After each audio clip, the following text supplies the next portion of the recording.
Naku po, eto na ang inaabangan at hinihintay ng lahat.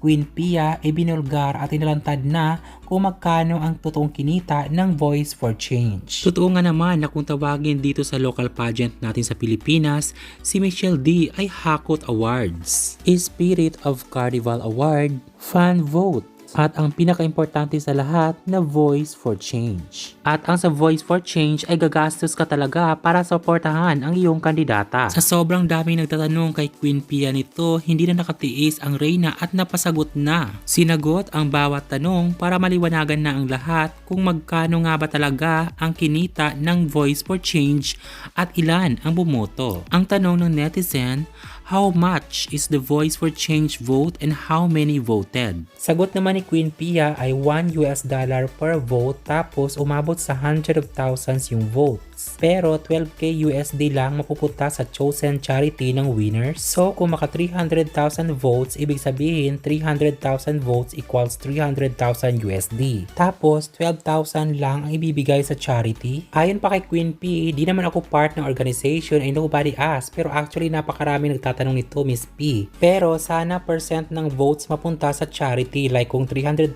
yung votes, 50% of it can go to their advocacy. Tapos para ma-incentive, lalo mag-vote ang mga tao. May sure slot and top girl sa top 20. Sana pala straight to their advocacy na lang yung pinromote ng girls. In total, Voice for Change probably earned $1 million or more.